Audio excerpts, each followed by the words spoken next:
À Berlin, la CIA et le KGB se sont retrouvés face à face.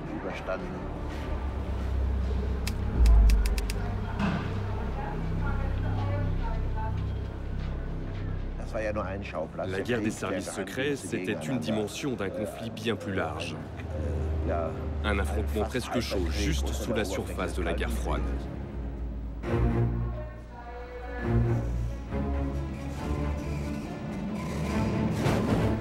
Peter Volter, agent à la solde du bloc soviétique. Entre 1978 et 1988, il effectue près de 100 fois ce voyage sous haute tension. D'Allemagne de l'Ouest, où il vit alors, jusqu'à Berlin-Est, où il part livrer des informations. À l'époque, le métro traversait la partie est de Berlin. On traversait des stations au ralenti. Elles étaient plus ou moins dans l'obscurité. On voyait que les sorties et les entrées étaient bloquées par des sacs de sable. Et dans chacune de ces stations, la police patrouillait avec des kalachnikovs. C'est ce qu'on voyait. On traversait au ralenti ces stations de métro fantôme. C'était une image très concrète de la guerre froide.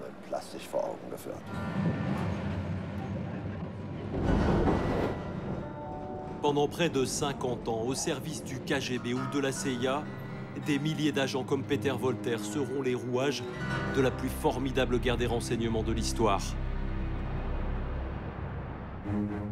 Elle débute le 2 mai 1945. L'ennemi allemand vient de capituler devant les armées alliées de l'Ouest et de l'Est.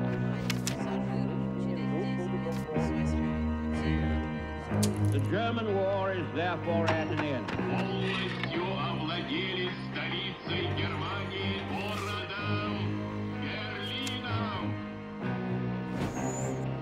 Deux mondes se font maintenant face. Deux blocs clairement délimités. Et au cœur de l'Allemagne de l'Est, une ville qui va devenir un champ de bataille. Berlin, coupé en deux. Une nouvelle guerre s'y prépare, mais celle-ci ne sera pas frontale. C'est une guerre d'un type nouveau, une guerre secrète, du mensonge et de l'intoxication. CIA, KGB, pour chacun l'objectif est d'asseoir son influence, d'imposer son idéologie.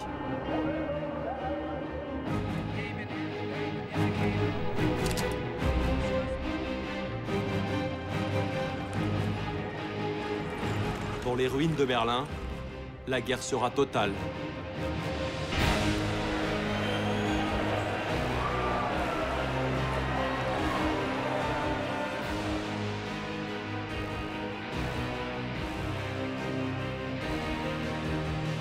Oubliez les sourires et les poignées de main, les vainqueurs ne sont déjà plus des alliés.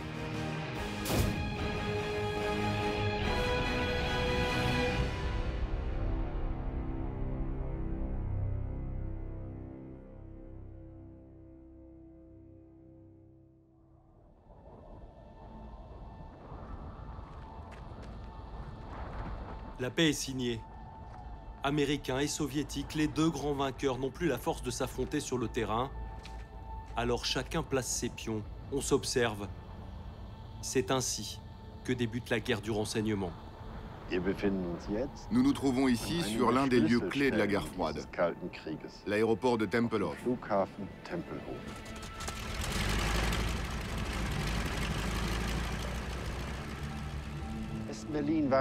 Berlin-Ouest n'était pas situé n'importe où, mais en plein cœur du secteur d'influence soviétique. C'était une épine dans le pied des Russes, une bombe à retardement qui n'allait pas tarder à exploser. Berlin allait-elle être absorbée par l'Empire soviétique ou au contraire rester une ville libre? C'était ça la ligne de conflit entre les services de renseignement américains et soviétiques dès la fin de la Seconde Guerre mondiale.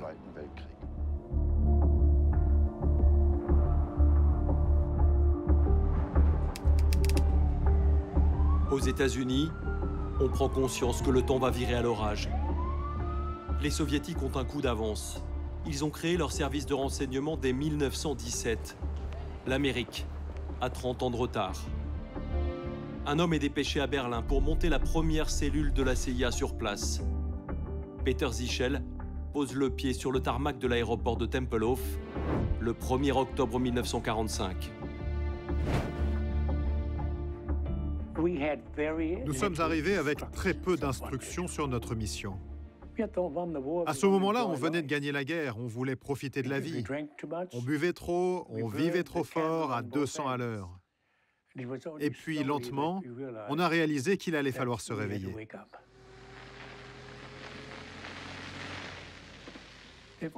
Les Russes, eux, avaient toujours été très bons au jeu de l'espionnage. Ils étaient arrivés en Allemagne avec des gens qui connaissaient le pays, qui parlaient la langue. Ils connaissaient le contexte et surtout, ils maîtrisaient le renseignement. Nous avons dû apprendre ce qu'était le renseignement. Et il nous a fallu 1 ou 2 années pour le faire. L'Amérique, jusque-là, n'avait jamais œuvré dans le domaine de l'espionnage. Les Soviétiques vont porter le premier coup de la guerre froide, et il sera brutal. Le 24 juin 1948, au petit matin, les troupes soviétiques coupent les routes, les voies de chemin de fer, les voies d'eau. C'est le blocus. Ils veulent étouffer Berlin-Ouest. C'est le premier plan d'envergure du KGB. Les informations que faisaient remonter les services de renseignement soviétiques étaient les suivantes. L'Allemagne de l'Ouest avait tellement de problèmes économiques qu'elle était un fardeau que les Américains ne défendraient pas. Staline, au moment où les 2 camps voulaient étendre leur zone d'influence, y a vu une chance, mettre enfin la main sur Berlin-Ouest.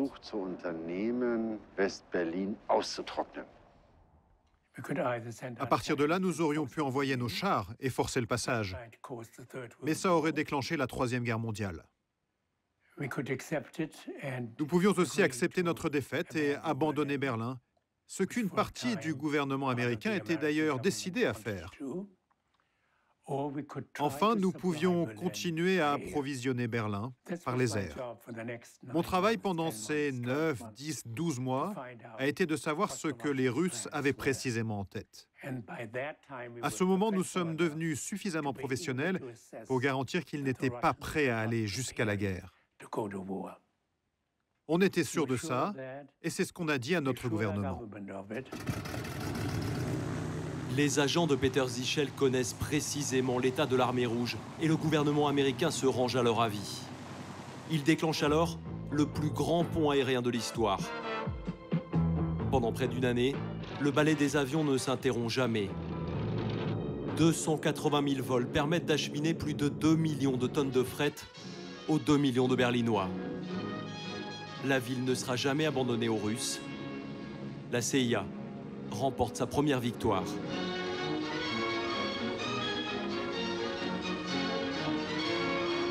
Yes, the life of Berlin has been maintained. The airlift carries on. La partie pourtant ne fait que commencer.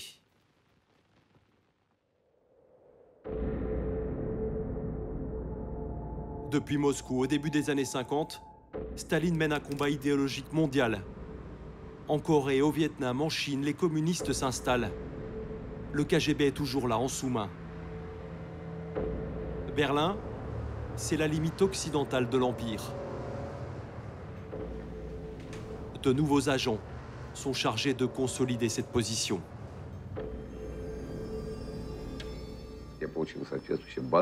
J'ai dit oui tout de suite à la proposition de travailler au KGB. Je ne l'ai jamais regretté. Nous ne pouvions pas perdre la RDA, parce qu'elle était le rempart de tout le système socialiste en Europe. Il fallait soigneusement la protéger. C'est pour ça qu'on avait planté là-bas notre baïonnette. C'était notre armée.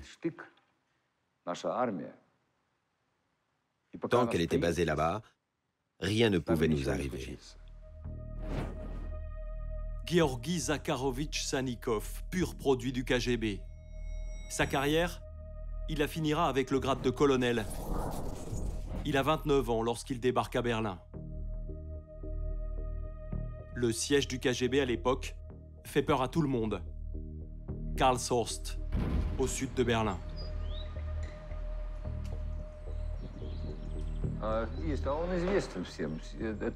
Le lieu était connu. C'est l'Institut Saint-Antoine, un ancien monastère, à quelques mètres du bâtiment où la capitulation de l'Allemagne nazie a été signée.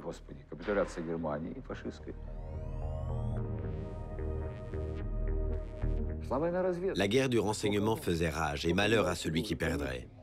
C'était à qui pénétrerait le plus loin, le plus profondément dans le camp de l'autre. C'est celui-là qui vaincrait, qui parviendrait à ramener des informations vitales pour son gouvernement. Pour ça, on était prêt à utiliser tous les moyens possibles.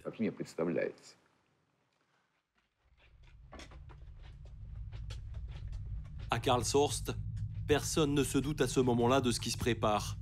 Le danger va venir de sous la terre. La CIA prépare dans le plus grand secret un plan qui pourrait faire basculer le rapport de force.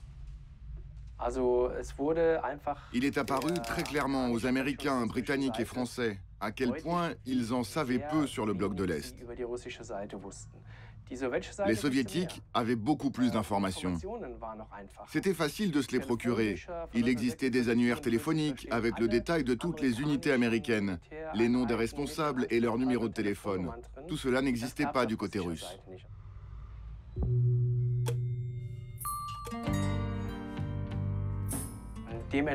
C'est alors que les Américains ont eu l'idée de construire un tunnel afin de mettre sur écoute le plus grand nombre possible de lignes téléphoniques de militaires russes. C'était une façon de recueillir énormément d'informations. On nous a demandé de localiser les lignes téléphoniques. Nous avons fini par y arriver grâce à un agent infiltré dans les services postaux est-allemands. Il était en charge des lignes. J'ai pensé que c'était un super plan.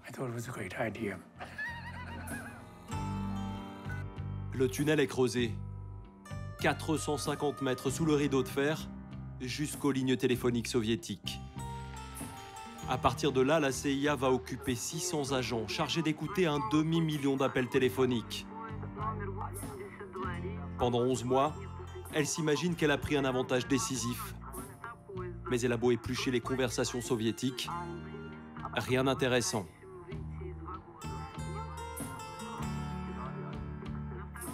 Ce que les Américains ignorent en effet, c'est qu'un homme les a trahis. Il s'appelle George Blake, c'est un agent de leurs alliés britanniques, un agent double en réalité. Il travaille pour le KGB et son rôle dans l'affaire du tunnel va faire de lui une légende de l'espionnage soviétique. Blake était un agent extrêmement brillant. Il était présent à une réunion des services de renseignement britanniques à Londres en décembre 1954. C'est là qu'il a appris que les Américains préparaient un plan secret pour se raccorder aux lignes téléphoniques russes. Cette opération avait un nom de code. L'opération Gold.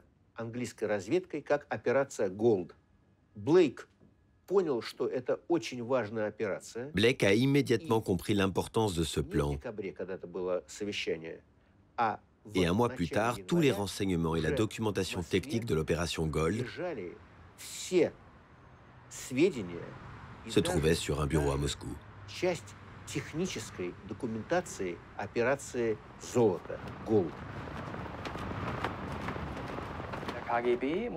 À ce moment-là, le KGB a dû prendre une décision difficile. Est-ce qu'il empêchait la construction du tunnel en risquant de compromettre son agent? Ou au contraire, est-ce qu'il laissait les Américains creuser afin de protéger son espion? Finalement, les Soviétiques ont décidé de ne prendre aucun risque pour leur agent. Ils ont donc laissé ce tunnel exister pendant 11 mois, 11 longs mois, pendant lesquels leurs conversations étaient écoutées. Puis quand le moment lui a paru opportun, le KGB a révélé l'existence du tunnel. Journalisten aus aller Welt besichtigten den amerikanischen Spionagetunnel in Berlin. Le tunnel va servir la propagande soviétique. Les hommes du KGB ouvrent le site à la presse et dénoncent les sales méthodes des impérialistes américains. George Blake sera finalement démasqué, mais il parviendra à s'évader à l'Est. Il passera le reste de sa vie à ridiculiser ses anciens amis de la CIA. Mein Auftrag war, mich sozusagen einzudringen in das Sowjet-Hauptquartier in Karlshorst. Und ich glaube, dass ich sagen kann, dass ich diese Aufgabe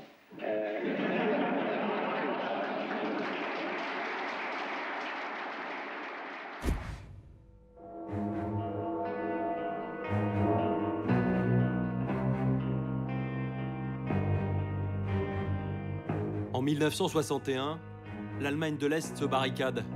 Le duel entre le KGB et la CIA se matérialise. Une balafre en plein cœur de la ville. Avec le mur de Berlin, la guerre froide atteint un sommet. Tous les contacts sont rompus. Il devient vital d'avoir des hommes de l'autre côté. Cette fois encore, le KGB dispose d'un atout, d'une arme que la CIA n'aura jamais. Un ancrage local, la Stasi, les services de renseignement est-allemands. Dès 1958, Moscou a placé un de ses hommes à sa tête. Il va devenir un mythe, une légende. On l'a surnommé l'homme sans visage. Il est l'espion le moins connu et le plus redouté à l'Ouest. Ils mettront 20 ans à lui donner un nom et un visage. Markus Wolf.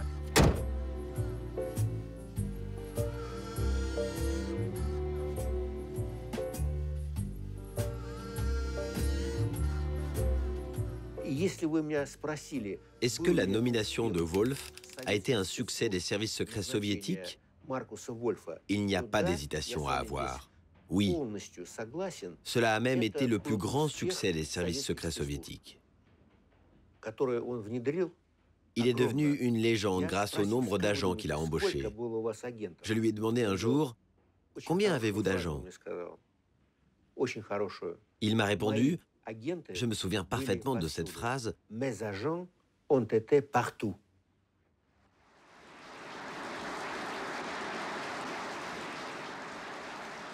Markus Wolf, le voici en 1981. Sur ce document exceptionnel sorti des archives de la Stasi, il s'adresse à un parterre d'espions. Il en a placé 5000 dans toute l'Europe. Für uns, die wir die großen Traditionen der sowjetischen Kundschafter verehren, pflegen, für uns stets zum Vorbild nehmen, die sich vor den Namen des Begründers des tschechistischen Organs, des Genossen Felix Edmundowitsch Dzerzhinsky, verneigen. Avec Markus Wolf, le siège de la Stasi au cœur de Berlin ne va pas tarder à faire aussi peur que celui du KGB à Moscou.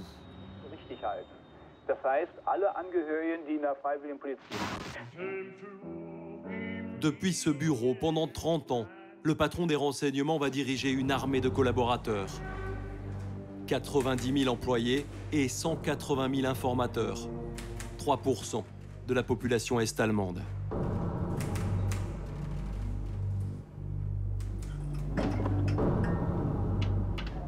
Dans les caves du bâtiment, les archives de la Stasi.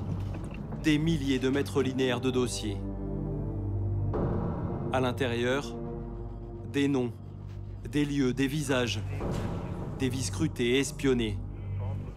Presque un Allemand de l'Est sur 3 aurait été fiché ici. Sous la coupe du KGB et de la Stasi, l'espionnage à l'Est est devenu une redoutable mécanique. Wolf était un intellectuel, un de ces maîtres espions de la guerre froide. Plus sa carrière avançait, plus il était efficace à espionner l'Ouest, à arracher des secrets à l'Ouest, des secrets technologiques. Il avait des espions très haut placés en Allemagne de l'Ouest notamment. Par exemple, une source dans les services de renseignement ouest-allemands lui fournissait des rapports de l'OTAN sur la politique de l'organisation, la stratégie militaire des Alliés, et même des documents top secrets de la CIA. Markus Wolf orchestre cette gigantesque collecte d'informations. Au début des années 70, elle est capitale. L'Union soviétique et les États-Unis sont en pleine course à l'armement. À eux deux, ils comptent déjà plus de 40 000 têtes nucléaires. Grâce au rapport de ces espions, le KGB aura toujours un coup d'avance.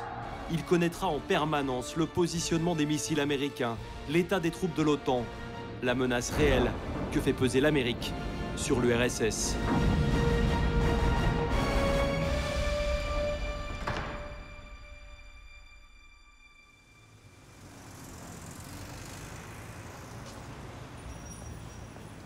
Peter Volter a 24 ans lorsqu'il commence à travailler pour la Stasi. Son rôle est crucial. En Allemagne de l'Ouest, il est chargé de protéger les hommes du système Wolf. Un parent éloigné dirigeait le service de traduction de l'agence de contre-espionnage ouest-allemand.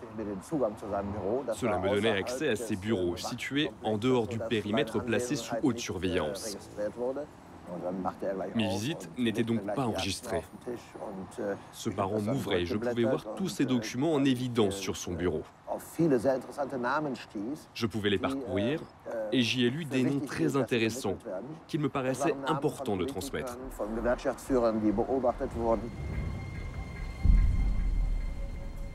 Il s'agissait de politiciens et de syndicalistes qui étaient soupçonnés par les services de l'Ouest. Ce sont les noms de ces gens que je transmettais et je sais avec certitude que grâce à cela, on a réussi à exfiltrer plusieurs personnes de la zone ennemie.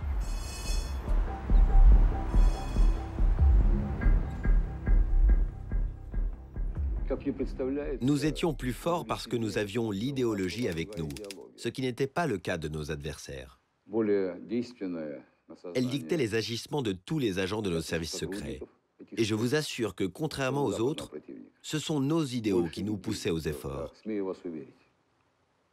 C'est probablement pour ça que nous travaillions mieux. Nous savions clairement quels étaient les intérêts que nous protégions.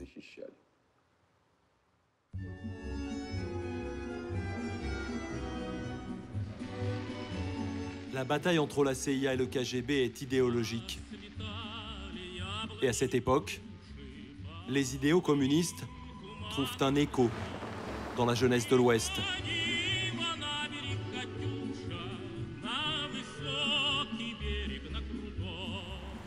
Peter Volter est convaincu qu'il peut changer le monde. Des faux papiers lui permettent d'effectuer des centaines de voyages à l'Est sans éveiller les soupçons. Son contact avec la Stasi vit ici, sur Staline Alley, l'avenue Staline, un petit Moscou. Ici, dans cet immeuble, se trouvait un appartement secret. Il était loué à une dame, une camarade âgée de plus de 80 ans. J'avais son numéro de téléphone, car évidemment, je ne pouvais pas appeler directement le contre-espionnage depuis l'Allemagne de l'Ouest. J'appelais donc chez Tante Gertrude. Je suppose qu'elle s'appelait bien Gertrude. Elle notait ce que j'avais à dire. Par exemple, Tante Emma est malade, elle ne pourra pas venir à la fête de famille. Ce qui voulait dire que ma rencontre avec le camarade de la Stasi devait être repoussée. On avait établi une liste de phrases codées qu'elle notait. Puis elle transmettait cela au contre-espionnage de la Stasi par une ligne téléphonique sécurisée. La machine de Markus Wolf fonctionne à plein régime. Ce qui l'intéresse au début des années 70, c'est le déploiement des missiles nucléaires américains Pershing, pointés sur l'URSS. Pour obtenir ces informations, il invente un incroyable système d'espionnage. Il recrute des agents d'un genre nouveau qu'il baptise Roméo. Un nom romantique pour une entreprise de démolition psychologique qui ne l'est pas.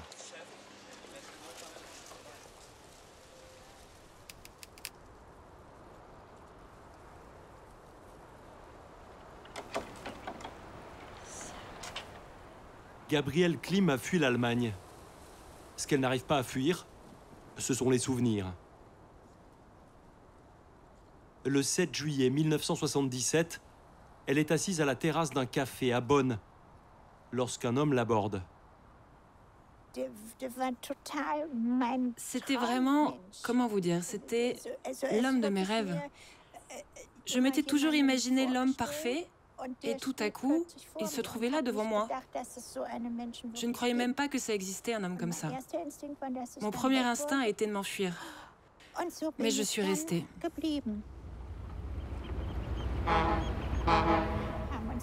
Nous nous sommes revus plusieurs fois en 1977 et c'est allé très vite. Il m'a dit assez rapidement qu'il m'aimait et qu'il voulait m'épouser. C'est allé si vite qu'on avait prévu de se fiancer en janvier 78. Gabrielle a 32 ans. Elle est traductrice à l'ambassade des États-Unis. Cette rencontre prend pour elle des allures de film romantique.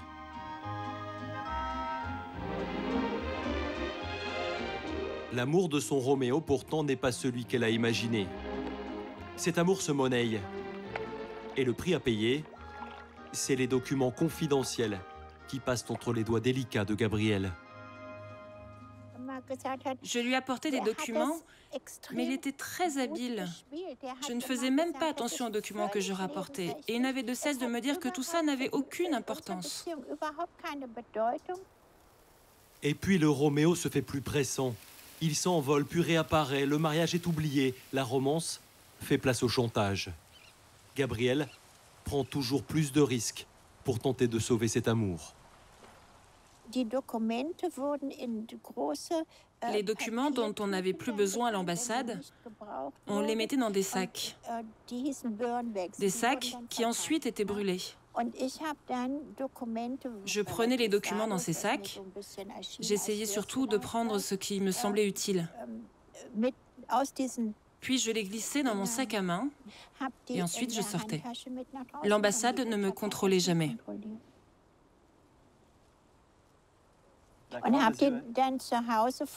Ensuite, à la maison, je les photographiais, puis je les jetais ou je les ramenais pour les remettre en place. Il s'agissait de documents sur des systèmes d'armement, comme les missiles Pershing. Oui, ça, je m'en souviens bien. C'est une technique de compromission. Il s'agit de compromettre quelqu'un qui, au bout du compte, lorsqu'il est mouillé, ne peut pas se permettre d'avouer qu'il ou elle a remis des informations à son amant ou à sa maîtresse. C'était une spécialité de l'espionnage. Nous avons essayé les Roméo, nous aussi, bien après les Soviétiques, et ça n'a jamais fonctionné. On n'a jamais trouvé la bonne fille. Ou les bons Roméo.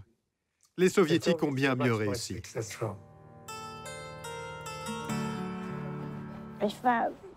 Pour la Stasi, je n'étais pas une personne, mais un instrument.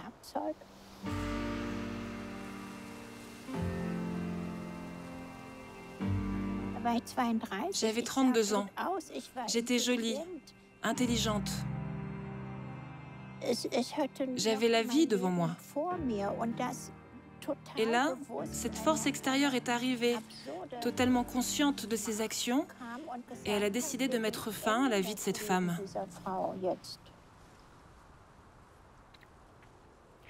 Parfois, ça va mieux, et parfois, ça ne va pas du tout.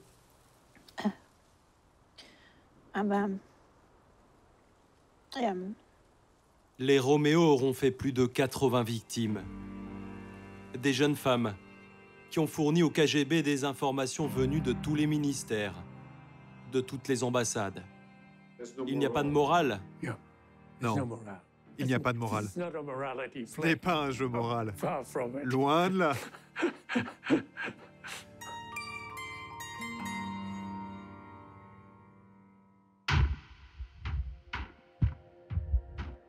La CIA non plus ne fait pas de sentiments.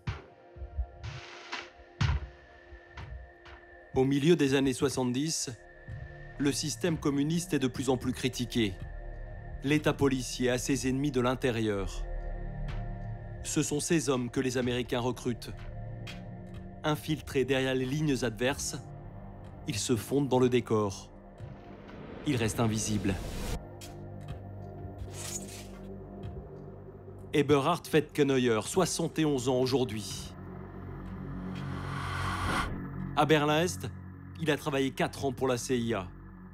Il était chargé d'observer les mouvements des troupes russes.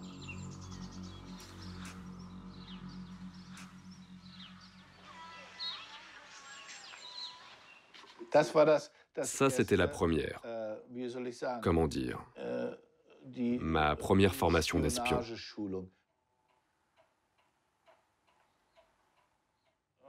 Et voici Carly.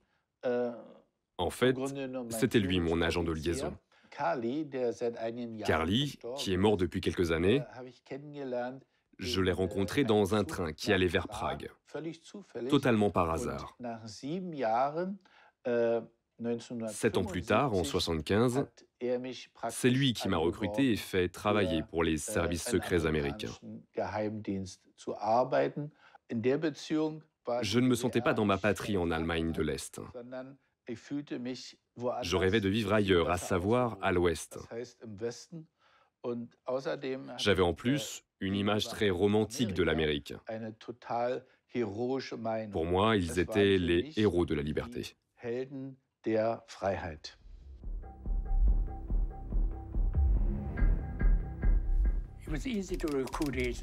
C'était facile de recruter des agents. C'était beaucoup plus difficile de recruter de bons agents. La plupart voulaient prouver leur haine des Russes. Mais ça ne nous intéressait pas. Ce qui nous intéressait, c'était les informations. Beaucoup d'entre eux se sont fait arrêter parce qu'ils voulaient jouer les héros. Qu'est-ce qu'il arrivait à ceux qui se faisaient arrêter? Certains ont été exécutés, d'autres ont fini en Sibérie. Ce n'était pas joli, tout ça.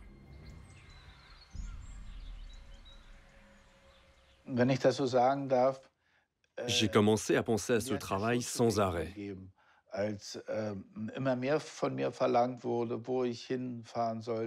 On m'en demandait toujours plus, de me rendre dans des endroits de plus en plus éloignés.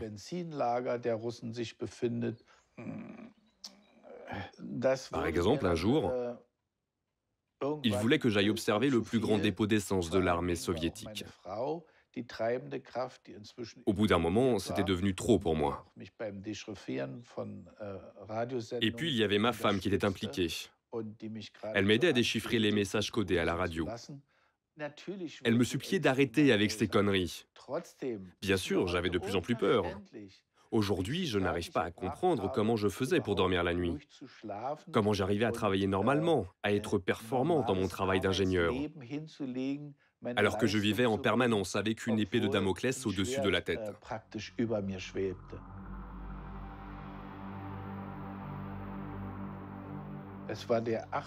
Ça s'est passé le 28 juin 1979.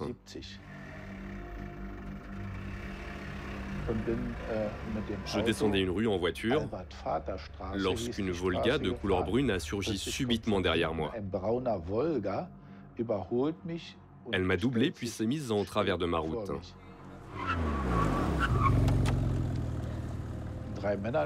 3 hommes ont bondi hors du véhicule et l'un d'eux m'a demandé si j'étais bien Eberhard Fetkenheuer. J'ai acquiescé et l'homme m'a dit « Veuillez nous suivre, nous avons une affaire à régler. »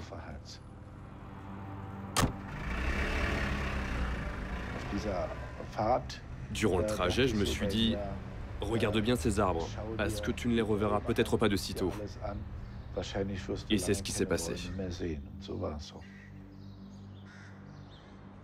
Eberhard Fetkenheuer vient de tomber. La CIA a perdu un agent.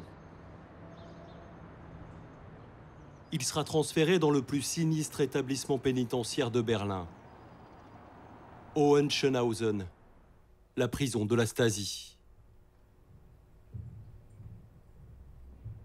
Ici, il sera interrogé par les agents des services de renseignement, jugé de manière expéditive, puis condamné pour avoir espionné pendant 4 ans des installations militaires soviétiques. En tout, Eberhard Fetkenheuer va passer 6 années dans une cellule comme celle-ci. Nouvelle victime de la guerre des services secrets.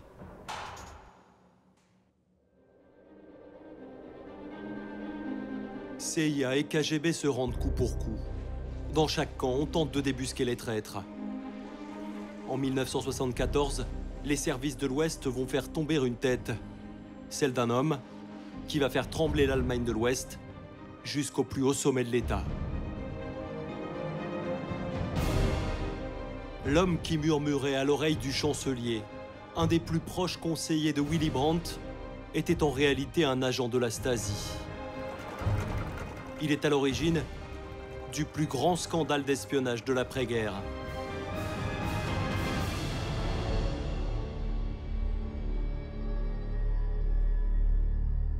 Günther Guillaume, c'est son nom, est passé à l'Ouest à 29 ans. Avec sa femme, il s'installe à Francfort et entre au Parti social-démocrate. En vivant officiellement une vie de citoyen normal, cet espion exceptionnel va grimper tous les étages de ce qui deviendra le parti au pouvoir.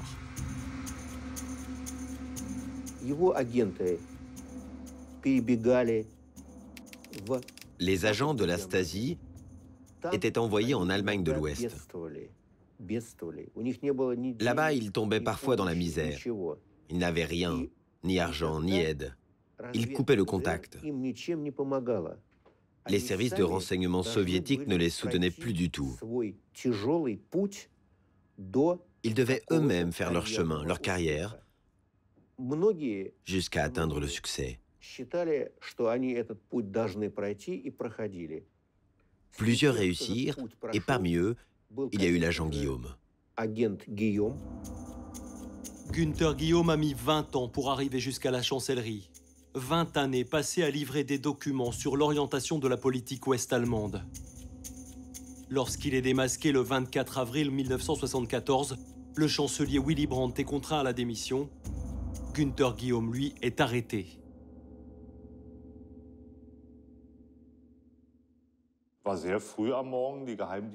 C'était très tôt le matin. Apparemment, la police et les services secrets interviennent toujours très tôt. Ce qui m'a réveillé, c'est le bruit.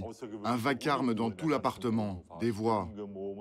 Et là, dans l'encadrement de la porte, j'ai vu mon père. Il était en robe de chambre et faisait face à tous ces hommes en costume sombre. Cette image, c'était totalement surréaliste. Et puis, comme dans une sorte de parade, mon père, ma mère puis ma grand-mère ont défilé devant moi et on a pu se dire au revoir. Mon père n'a pas dit un mot, il m'a pris dans ses bras et m'a serré contre lui. Ma mère était visiblement bouleversée, elle disait « Mon pauvre petit, ne t'inquiète pas, c'est une erreur, tout va rentrer dans l'ordre ». Ma grand-mère, elle, n'arrêtait plus de pleurer. Ça n'a duré que quelques minutes. Puis mes parents et ma grand-mère ont été emmenés et je suis resté seul dans l'appartement. Pierre Baum a alors 16 ans. Il ne lui reste que des clichés de cette famille qui vient de voler en éclats. Il n'aura jamais une explication de ses parents. À quel point mon père était-il lui-même convaincu de ce qu'il faisait comme espion? Que pensait-il vraiment de l'Allemagne de l'Est? Je suis d'avis que durant cette vingtaine d'années passées à l'Ouest, il était certes agent, mais il a aussi évolué et a été influencé par l'Ouest. Je crois que pour mon père, cette double vie, ce n'était pas juste un mensonge pour moi et les autres. Je pense que cela le détruisait de l'intérieur. Il en a parlé beaucoup plus tard. Il a dit qu'il était au service de deux hommes. D'un côté, il vouait un culte à Markus Wolf, le chef de l'espionnage en RDA. L'autre homme était Willy Brandt, que mon père adorait. Je suis certain que ça a été difficile pour mon père, jusqu'à sa mort, de savoir, d'analyser qui il avait été vraiment.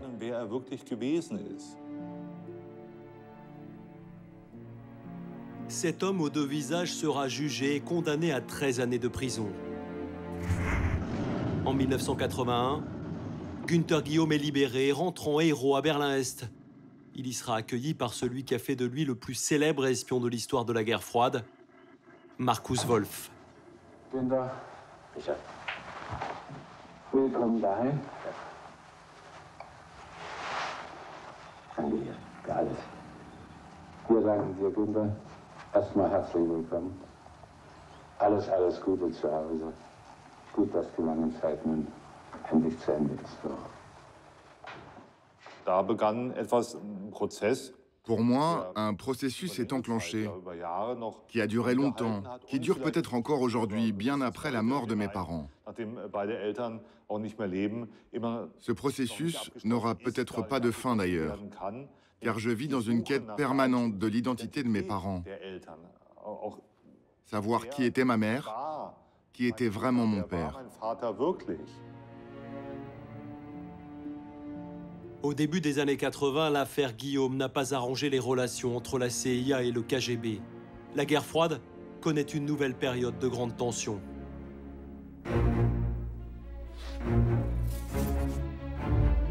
C'est alors que débute un de ces épisodes les moins connus. En novembre 1983, les Russes sont persuadés que la Troisième Guerre mondiale est imminente. Un homme va jouer un rôle clé pour désamorcer cette crise.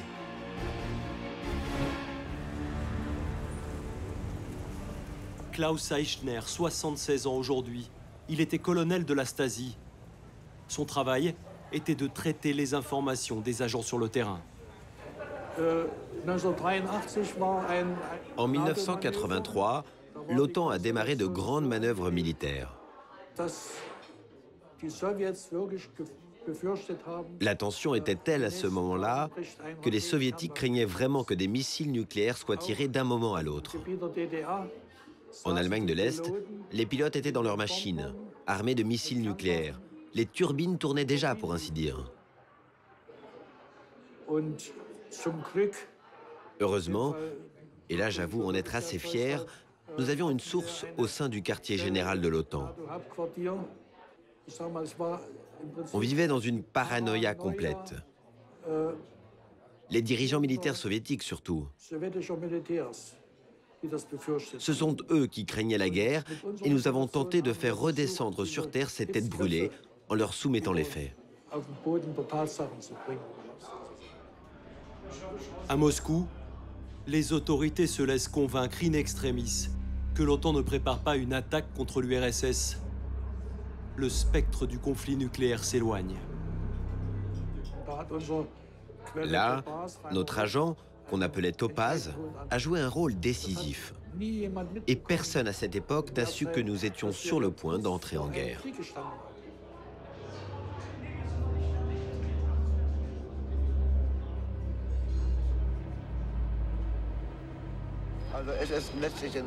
Grâce aux services secrets, de nombreuses situations critiques ont pu être désamorcées en Europe. En général, les gouvernements mentent, trichent, c'est connu. Pour connaître leurs intentions réelles, il est nécessaire de disposer d'une instance de renseignement indépendante pour se contrôler mutuellement. Les services secrets ont contribué à la paix en Europe. Ils ont permis que les situations explosives soient identifiées suffisamment tôt. Par la suite, ces problèmes ont été réglés discrètement par les diplomates. En ce milieu des années 80, la guerre entre la CIA et le KGB change de visage. Pour répondre à la puissance soviétique, Ronald Reagan lance la guerre des étoiles, un énorme projet de bouclier antimissile. C'est la dernière phase de l'affrontement qui démarre.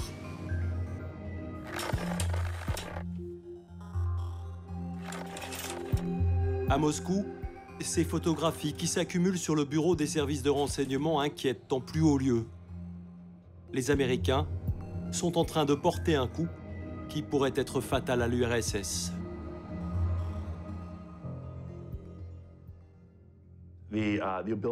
Infiltrer des agents à l'intérieur du bloc de l'Est était devenu incroyablement difficile. Les États-Unis n'ont pas été très bons pour collecter de l'information avec des hommes, principalement en raison de la capacité de l'Union soviétique à se protéger. Ils ont donc dû trouver des moyens techniques pour obtenir ces informations. Il y avait les images aériennes, les avions espions, puis la technologie des satellites. Les Américains ont ensuite décidé de construire la Rolls des centres d'écoute sur le plus haut sommet de Berlin. C'était le lieu parfait, parce que Berlin-Ouest était entouré par l'Allemagne de l'Est. Dans chaque direction se trouvait le territoire ennemi. Les États-Unis ont alors été capables d'écouter au-delà même de l'Allemagne de l'Est, jusque très loin à l'intérieur du bloc ennemi. Ça a été crucial pour recueillir des informations à ce moment-là.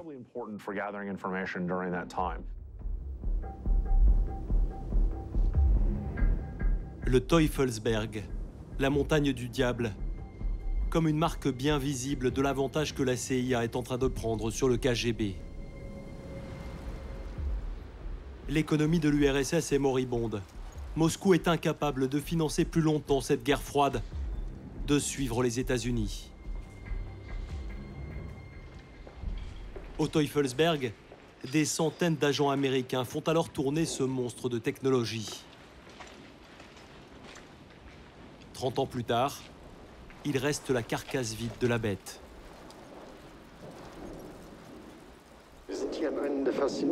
Nous sommes dans un des lieux les plus fascinants de la guerre froide, à 150 mètres au-dessus du niveau de la mer. Aujourd'hui, l'endroit est consacré à l'art. Autrefois, c'était un lieu fascinant dédié à l'art de l'espionnage. D'ici, on a écouté des milliers d'appels téléphoniques jusqu'en Europe de l'Est. C'est ici qu'on les a enregistrés, transcrits et analysés. Tout ce que Washington savait provenait du travail effectué ici même.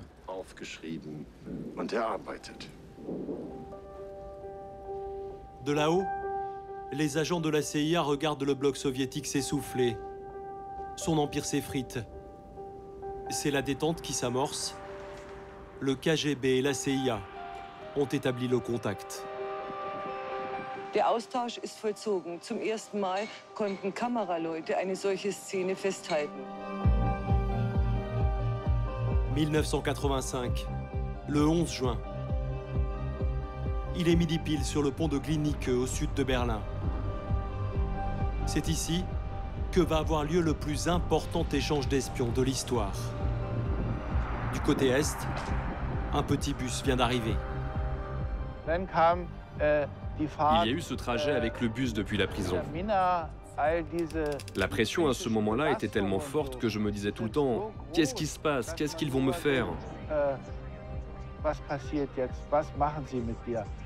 On n'est plus tout à fait maître de soi dans ces moments.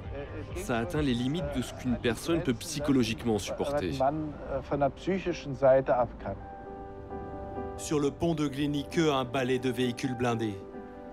L'Américain Richard Burt, lunettes noires vissées, s'avance sur le pont. Il vient saluer Wolfgang Vogel, l'homme qui a négocié cet échange de prisonniers pour la Stasi. Des sourires et des poignées de main s'échangent. Jamais dans l'histoire, la CIA et le KGB n'ont été aussi proches. D'un côté, 4 espions soviétiques capturés par les Américains retrouvent les leurs. De l'autre, 23 agents recrutés par la CIA et faits prisonniers par Moscou. À bord de ce bus, Eberhard Fetkenheuer. Klaus Pliever, qui s'occupait des relations entre les deux États allemands, est monté dans le bus. Je crois qu'il y avait aussi le négociateur américain. Ils nous ont dit « Ne vous inquiétez pas, il ne peut plus rien vous arriver. Et pour vous le garantir, on monte dans le bus et on reste avec vous. »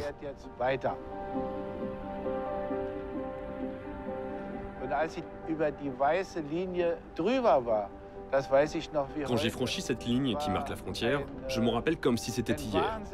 J'ai ressenti quelque chose d'incroyable. C'est fini. Ils n'ont plus aucun droit sur moi.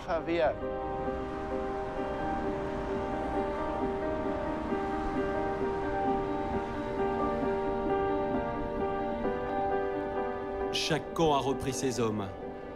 La guerre froide touche à sa fin, et en 1989, son symbole le plus visible va s'effondrer.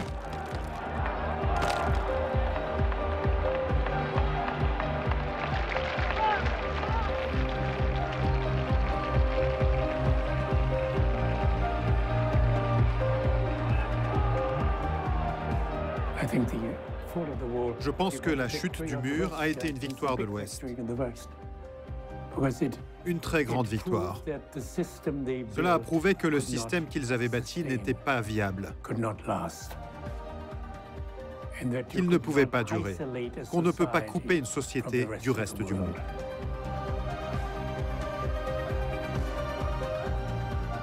Les services de renseignement ne font plus peur. Le 15 janvier 1990, les Berlinois attaquent le siège de la Stasi. Le peuple se réapproprie son histoire. Vous pensez que vous avez joué un rôle dans tout ça? Un tout petit rôle. Juste une petite pierre sur un très grand édifice. Le KGB a perdu cette guerre. À Moscou, le système soviétique n'en a plus pour très longtemps. Ailleurs, plus tard, la CIA et le KGB se retrouveront bien des fois encore. Mais Berlin reste jusqu'ici le lieu où ils se sont livrés la plus féroce des batailles, au plus proche, presque au corps à corps.